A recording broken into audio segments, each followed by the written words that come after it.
Bismillahirrahmanirrahim. Assalamualaikum warahmatullahi wabarakatuh. Alhamdulillah, kita senantiasa panjatkan puji syukur kehadirat Allah Subhanahu wa taala. Karena di kesempatan kali ini saya alhamdulillah dalam keadaan sehat. Anda juga yang sementara menonton ini dalam keadaan sehat. Kemudian kita masih diberikan kekuatan iman sehingga kita bisa seperti sekarang ini, dan itu sangat penting untuk kita syukuri baik dalam kata maupun perbuatan. Di kesempatan kali ini sebagaimana biasa saya akan melanjutkan penjelasan materi kita tentang proyek sistem informasi. Di pertemuan sebelumnya ya, kita sudah membahas bagaimana kita mengatur atau merancang komponen biaya yang penting untuk kita masukkan di dalam sebuah usulan proyek sistem informasi. Nah, hal yang kedua selain komponen biaya yang paling penting adalah masalah pengaturan waktu. Anda lihat kemarin di proposal project itu, di RAB itu, besaran rupiah yang harus dikeluarkan untuk sebuah proyek itu kadang dan sering tergantung dari banyaknya waktu yang terpakai. Ya, banyaknya waktu yang terpakai. Oleh karena itu, sumber daya waktu ini harus kita manfaatkan betul-betul supaya kita tidak melakukan pemborosan di sisi waktu. Dan kita sudah mempunyai metode yang baik ya, bagaimana kita mengatur pekerjaan-pekerjaan itu sehingga tidak membuang waktu, kemudian bisa diatur antara satu pekerjaan dengan pekerjaan yang lainnya. Nah, pada kesempatan kali ini hal itu akan kita pelajari, yaitu bagaimana kita mengatur pembagian waktu untuk komponen pekerjaan yang harus dilakukan di saat mengerjakan sebuah proyek. Baik, kita mulai. Jadi pada pertemuan kali ini adalah kita akan membahas tentang penjadwalan ya. Bagaimana kita menjadwalkan ya, bagaimana kita melakukan penjadwalan kegiatan-kegiatan atau pekerjaan-pekerjaan yang ada pada sebuah proyek. Nanti ada dua metode yang akan kita terangkan ya. Namun di kesempatan ini saya akan masuk ke metode yang pertama dulu, yaitu bar chart method untuk network analysis, misalnya nanti di pertemuan berikutnya, karena network analysis itu lebih detail nanti pembahasannya. Oke, baik. Namun sebelum saya melanjutkan, kembali ingatkan bahwa pada pertemuan ini sebagaimana biasa akan diberikan pertanyaan-pertanyaan yang Anda harus jawab pada pada saat mengisi absensi. Nah, dan oleh karena itu sebelum saya melanjutkan ya, maka saya akan memberikan pertanyaan pertama ya. Kenapa pertanyaan ini langsung saya berikan? Karena pada pertemuan sebelumnya saya tidak memberikan pertanyaan, dan pertanyaan pertama ini jawabannya ada pada pertemuan yang lalu. Oke. Perhatikan baik-baik. Nomor satu. Di penjelasan kemarin pada saat mengisi merancang RAB, ada berapa komponen biaya atau komponen pembiayaan yang saya berikan sebagai contoh ya. Jadi ada berapa komponen pembiayaan pada saat kita membuat RAB perangkat lunak ya, ada berapa, dan sebutkan komponen pembiayaan tersebut ya. Itu adalah pertanyaan nomor satu. Oke, baik, kita masuk ke materi hari ini, yaitu penjadwalan proyek. Oke. Nah, di dalam melakukan penjadwalan proyek ya, ada beberapa spesifikasi atau komponen-komponen yang harus ada, ya. Yang pertama, kita harus tahu kapan proyek itu berakhir, ya. Kita harus tahu kapan proyek itu berakhir. Sebab tentu dengan mengetahuinya kita bisa melihat atau bisa memperkirakan lama pekerjaan proyek itu berapa bulan misalnya, ya, dengan melihat jadwal akhir dari proyek. Kemudian yang kedua, ya. Yang kedua, di dalam mengerjakan proyek tentu ada urutan-urutan, ya, urutan-urutan.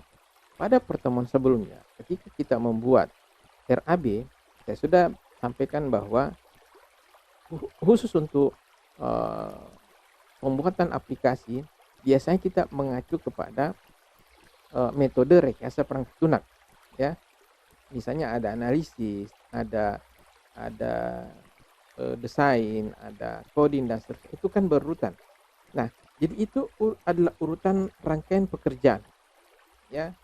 Dan nanti ada pekerjaan yang nanti pekerjaan pertama harus selesai baru bisa dilaksanakan pekerjaan yang kedua. Ada juga pekerjaan yang kedua nanti bisa dilaksanakan atau bisa dilaksanakan walaupun pekerjaan pertama belum selesai. Walaupun pelaksanaan pekerjaan pertama belum selesai. Nah, jadi setiap sub-sub pekerjaan ini juga kita harus kita harus mengetahui kapan dia startkan dan kapan dia selesai. Ya. Itu yang kedua.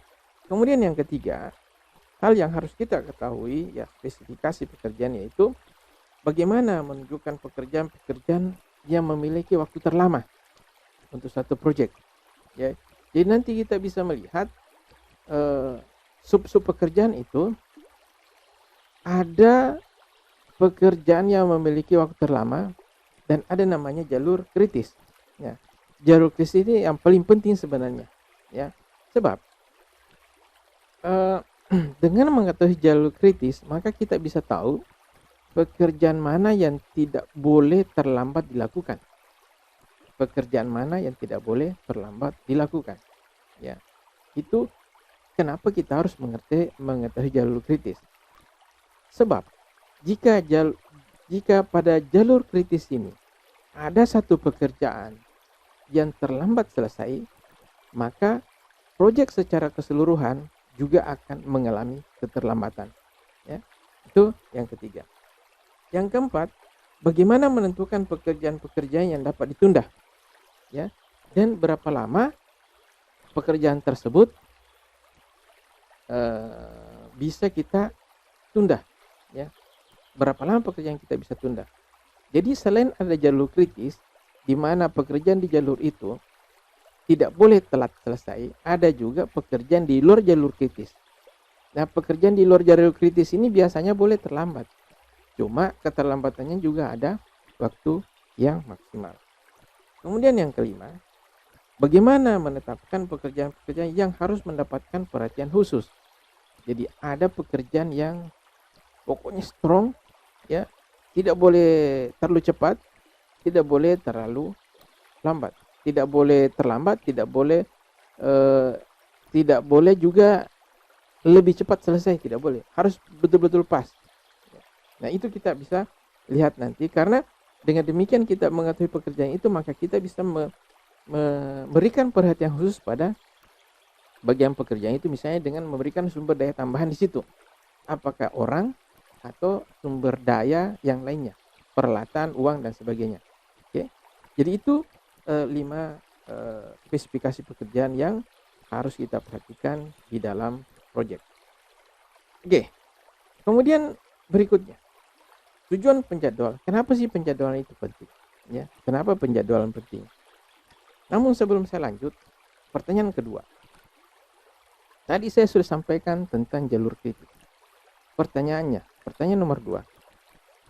Kenapa pekerjaan yang ada di jalur kritis tidak boleh terlambat? Dan apa akibatnya jika pekerjaan di jalur kritis ada yang terlambat? Jadi itu adalah pertanyaan nomor 2, ya. Kemudian kita lanjut, tujuan penjadwalan. Adapun tujuan penjadwalan adalah peningkatan kualitas perencanaan. Tentu dengan penjadwalan yang bagus, maka perencanaan tentu lebih bagus. Kemudian pengendalian sejumlah kegiatan yang kompleks. Jadi kita bisa kendalikan pekerjaan-pekerjaan yang kompleks dalam proyek itu. Kita bisa kendalikan. Nah, jadi itu adalah tujuan penjadwalan. Tujuan utamanya adalah supaya kita bisa mengatur jalannya pekerjaan itu sehingga sesuai dengan waktu yang tersedia. Kalau kita tidak atur ya asal jalan saja ya kemungkinan akan molor pekerjaannya. Oleh karena itu penting kita melakukan penjadwalan. Nah, di dalam penjadwalan ada dua metode yang kita bisa pakai ya. Ada dua metode yang kita bisa pakai.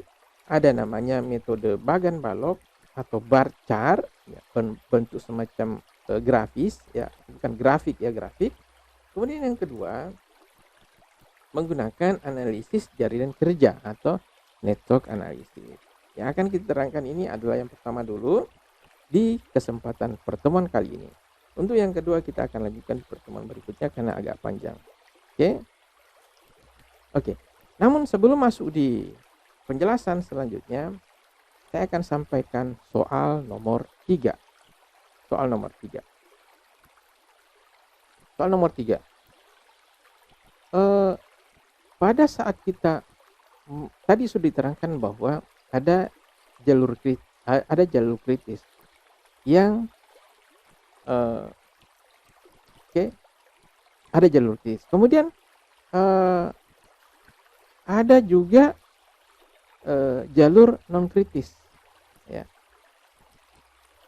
Atau pertanyaan ini saya batalkan ya. Pertanyaan ini saya batalkan. Pertanyaan nomor 3 adalah tuliskan 5 spesifikasi pekerjaan, spesifikasi waktu pekerjaan atau hal penting dalam waktu pekerjaan penjadwalan proyek. Jadi ada 5 tadi sudah diterangkan. Sebutkan atau tuliskan 5 hal yang terkait dengan penjadwalan proyek.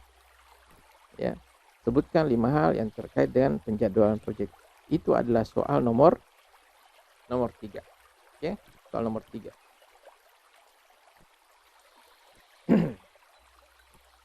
Kemudian selanjutnya, ya.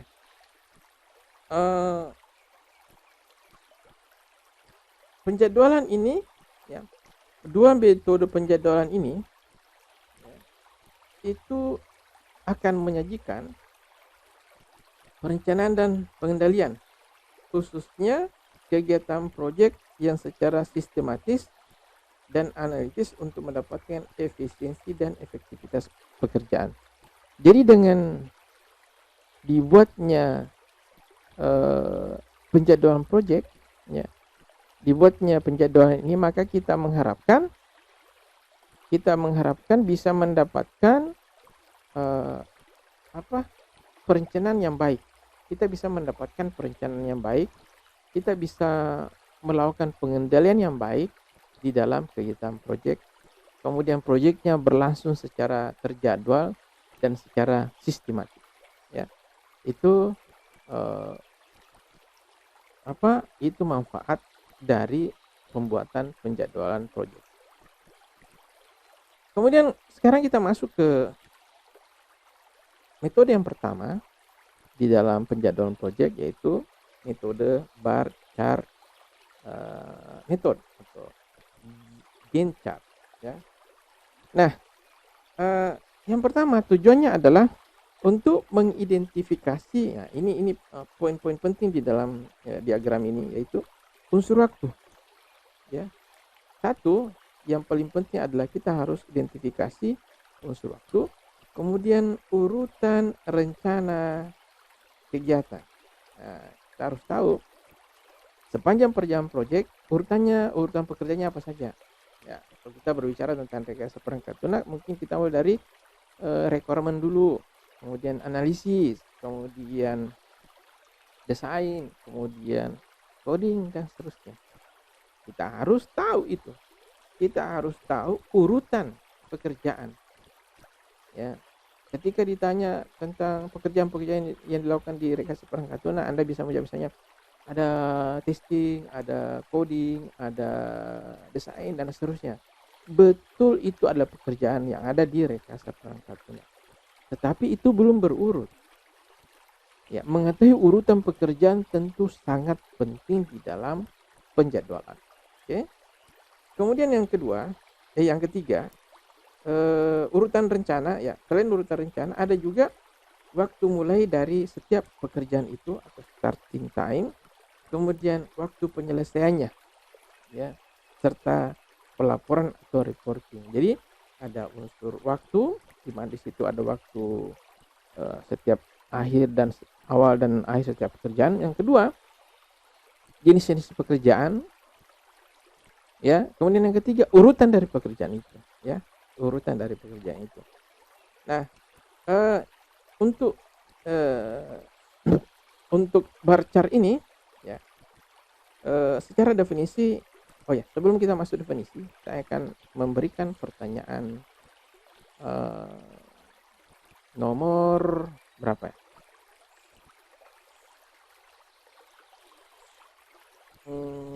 Saya ingat-ingat dulu ya.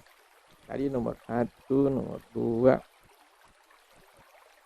oke, nomor 3, nomor 4, kan nomor 4 ya. Nomor 4 adalah apa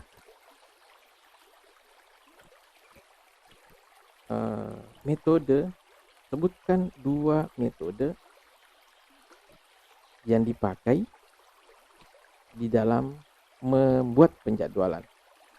Tuliskan 2 metode yang dipakai di dalam membuat penjadwalan ya. Oke. Baik. Kita masuk ke definisi. Ya.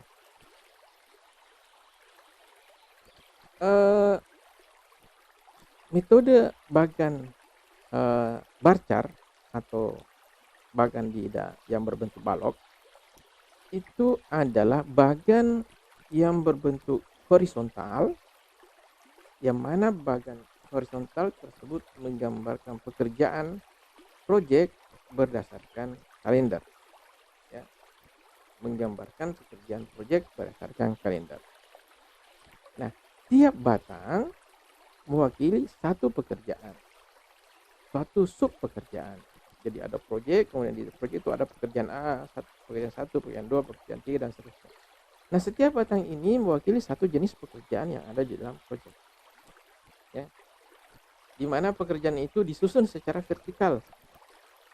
Jadi pekerjaan 1 apa? Ya. Di sebelah kiri, pada kolom sebelah kiri, jadi ada kayak towel begitu. Kemudian di kolom sebelah kiri ada pekerjaan pertama apa ya, di bawahnya ada pekerjaan kedua, di bawahnya ada pekerjaan ketiga dan seterusnya. Jadi seluruh pekerjaan yang ada dalam satu proyek itu disusun secara berurut pada kolom sebelah kiri. Dan pusat horizontal adalah garis waktu kalender. Oke. Contoh. Nah, ini adalah contoh Gantt chart model. Namun sebelum kita masuk ke sini, saya akan sampaikan pertanyaan nomor 5. Ya. Pertanyaan nomor 5. Apa tujuan kita membuat penjadwalan? Oke, itu pertanyaan nomor 5. Oke, kemudian kita lanjut. Nah, ini adalah model dari Gantt chart model ya. Gantt chart model. Di sebelah kiri sini ada pekerjaan ya. Namanya pekerjaannya kita sebut saja pekerjaan A, pekerjaan B, pekerjaan C, D dan seterusnya. Dan itu kita susun berdasarkan urutan pelaksanaannya. Dari baris pertama, baris kedua, baris ketiga dan seterusnya. Jadi kita susun berdasarkan urutan pelaksanaannya. Kemudian di sini ada kalender, ada waktu ya. Anggap saja ini waktu kalender selama 30 hari ya.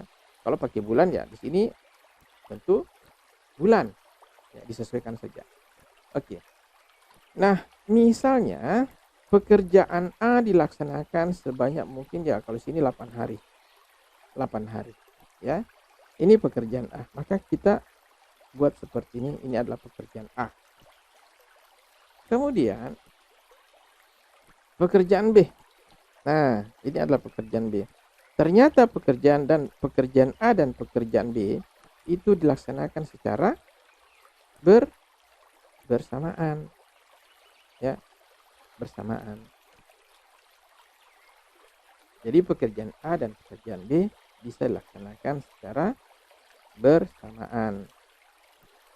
Kemudian pekerjaan C baru bisa dimulai setelah pekerjaan A selesai. Coba Anda lihat di sini.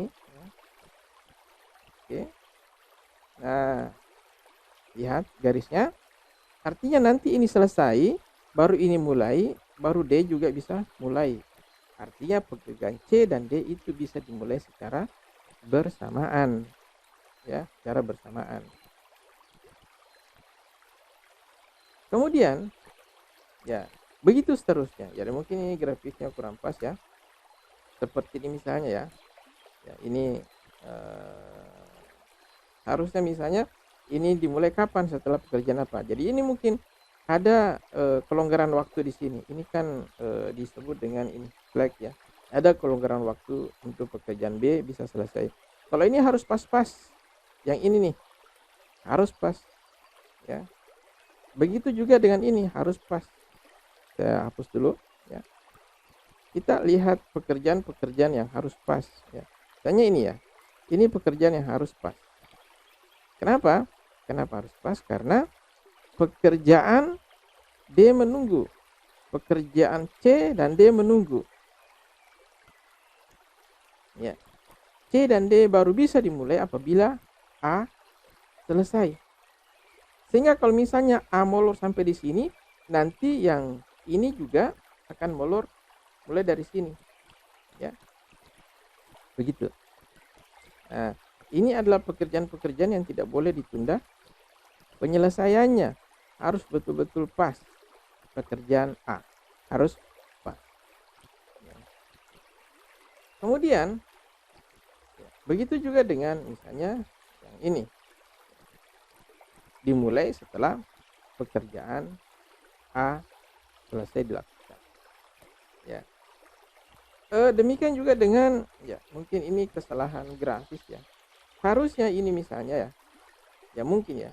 Ini harusnya mungkin E selesai setelah E dilaksanakan setelah D selesai, artinya posisi pekerjaan E bukan di sini dimulainya, harusnya di titik ini baru dimulai. Ya. Nah, itu kira-kira bagaimana kita menggambarkan grafis dengan model atau model jadwal perencanaan menggunakan model Gantt chart. Untuk membuat seperti ini di Microsoft itu sudah ada saya pernah pakai itu sebuah software ya, saya agak lupa namanya, tapi memang dipakai untuk penjadwalan ya, sudah agak lama yang saya pernah pakai ya, tapi modelnya seperti ini ya, modelnya seperti ini. Jadi di sini itu variabel waktu. Bagian ini adalah variabel waktu, ke kanan sana ya, ke variabel waktu kita bisa setting apakah itu hari, bulan, dan seterusnya. Kemudian di aplikasi itu kita tinggal masukkan pekerjaannya, jenis pekerjaannya apa, dan kita mulai tanggal berapa sampai tanggal berapa rencananya. Kemudian yang kedua apa, pekerjaan ketiga apa, tanggal berapa sampai tanggal berapa, yang keempat tanggal berapa sampai tanggal berapa. Nanti hasilnya sebuah grafis seperti ini.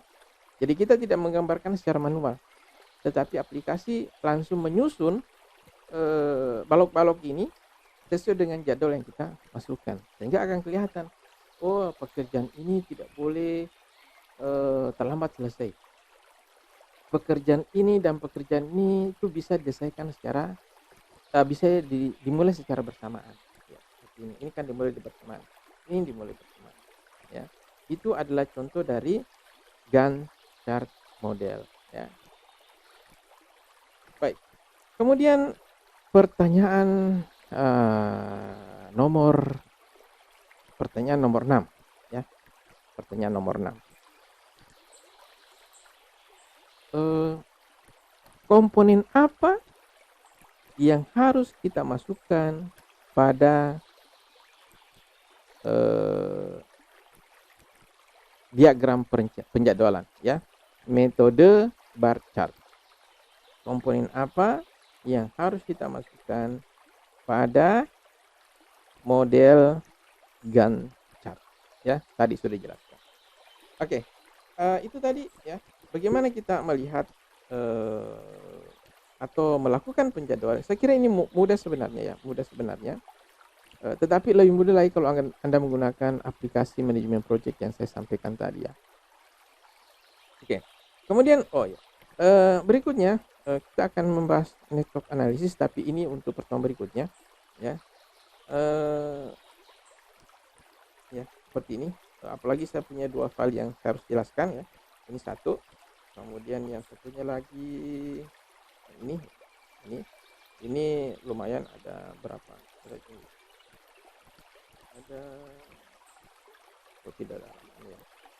Ada sekitar 27 slide ya. Ini tidak mungkin selesai dalam waktu setengah jam. Dan saya usahakan setiap video saya itu cukup setengah jam saja supaya lebih mudah Anda di dalam memahami materi yang saya terangkan. Oke.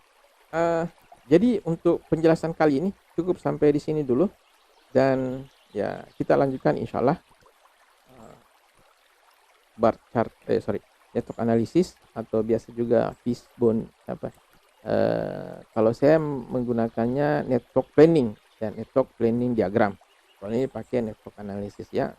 Yang jelas konsepnya sama ya.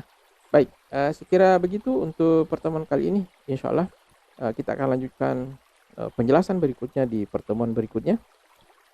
Penjelasan tentang network analysis di pertemuan berikutnya. Dan jangan lupa pertama jawab materi, jawab pertanyaan yang ada di kuis sesuai dengan penjelasan yang ada di video ini tadi, bukan berdasarkan pencarian Anda di internet ya. Itu satu. Yang kedua, jangan lupa senantiasa menjaga diri, jaga jarak ya, pakai masker jika berada di kerumunan. Kemudian jangan lupa cuci tangan, rajin-rajin cuci tangan dengan menggunakan sabun dan air mengalir. Saya kira begitu. Wabillahi taufiq wal hidayah. Wassalamualaikum warahmatullahi wabarakatuh.